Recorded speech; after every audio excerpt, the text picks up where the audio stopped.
Ted Cruz has been a leading critic against this deal, and he even took some heat with some of those folks behind him, not all of them, but some who said that this deal was better than no deal. Senator, I heard a little bit about what you had told at least one protester, that this deal is not better than no deal. Explain. Well, in my view, this Iranian nuclear deal is a catastrophic deal. I'm here in Lafayette Park with a number of protesters who are standing with the American people to stop this catastrophic deal. Concerned Women of America put this on. And three consequences will flow from this deal if it goes through. Number one, if this deal goes through, over $100 billion will flow to Iran. They will pass it on to Hamas, to Hezbollah, to the Houthis. Without exaggeration, the Obama administration, President Obama and Hillary Clinton and John Kerry, will become the leading global financiers of radical Islamic terrorism in the world. That money will be used to murder Americans, to murder Israelis, to murder Europeans. That makes no sense. Number two, the second thing we know that will happen is 4 hostages are languishing in Iran. Pastor Saeed Abedini, Amir Hekmati, Jason Rezi, and Robert Levinson. You know, the last president to leave our hostages languishing in Iran was Jimmy Carter, and Barack Obama is demonstrating the same weakness and we're lifting sanctions on General Soleimani, the head of the Al-Quds forces responsible for murdering hundreds, if not thousands, of U.S. servicemen, and yet we're leaving a Christian pastor, a Marine, American citizens, a reporter to languish in Iranian hellholes.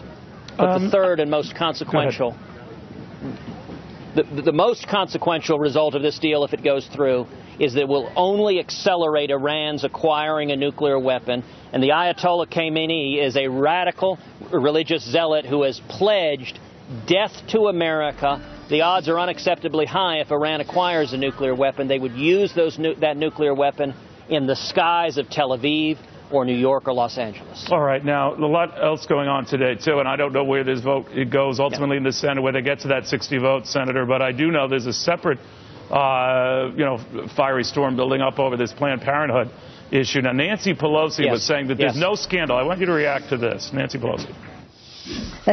Everybody's calling for an investigation of Planned Parenthood. Let's have an investigation of those people who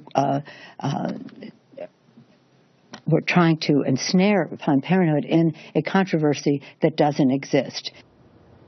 What did you think of that? You know, I would say that I think every American should watch the videos of Planned Parenthood. Just watch them. See senior officials of Planned Parenthood laughing over sips of wine, bargaining over the sale of body parts of unborn children. One official was so callous and cavalier to say she hoped to sell enough body parts of unborn children to buy herself a Lamborghini. And I would encourage Americans just to ask yourself, are those my values? I appreciate Nancy Pelosi answering that question, that yes, those are her values apparently, that Nancy Pelosi watches those videos and she feels sorry for the Planned Parenthood leaders that are bargaining over selling body parts.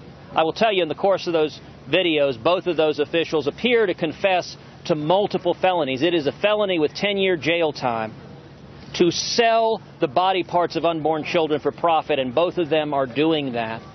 There needs to be serious law enforcement investigations, impartial and fair, into whether these individuals and whether Planned Parenthood as a national entity has committed felonies. If the Department of Justice were remotely fair and impartial, if it were not an arm of the Democratic National Committee, it would already have opened an investigation. Thankfully, there are attorneys general and local DAs who are investigating. But what we should do now is we should cut off every penny of taxpayer funds. We should not be funding a criminal enterprise that is committing felonies, that is selling the body parts of unborn children. It's grotesque and sickening, and that we should all be able to agree on that. All right. Now, they come back and say that taxpayers are not funding abortions. It's a distinction that they want to bring up. But you're right. It's a back and forth. But, Senator, I do want to get your thoughts on Donald Trump. He's going to the Mexico-Texas border a little bit later on, about half hour from now. We're told that the Border Patrol union that was supposed to be with him today has suddenly opted not to join him today. And it comes at a time when a lot of your colleagues also running for president are saying that Trump is overdoing it.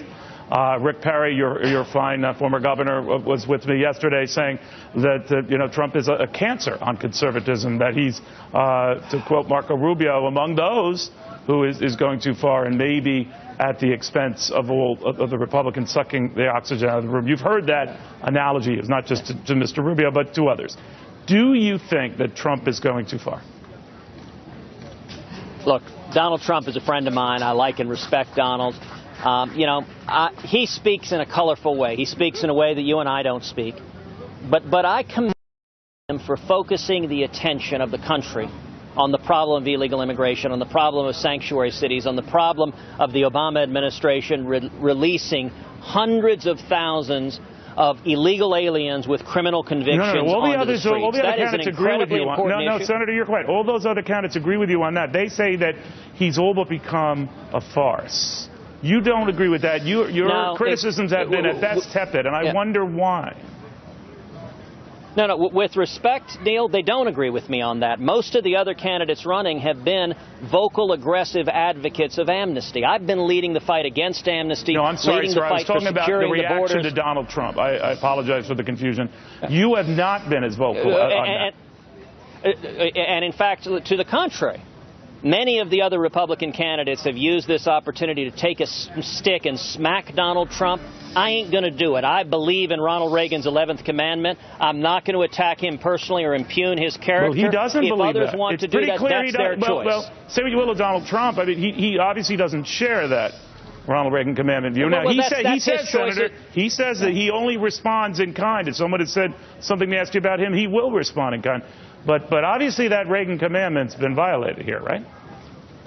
Well, I'll tell you, Neil, my view is not to respond in kind. You know, Scripture teaches that if someone visits evil upon you, you should repay them in kindness, and that's like heaping coals on top of their head. So if others attack me, I respond by praising them. If others want to attack Donald Trump, they can do it. I ain't going to do it.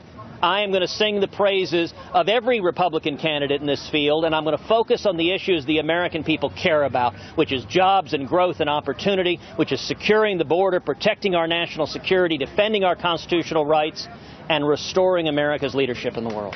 Senator Ted Cruz, thank you very, very much. Good seeing you again.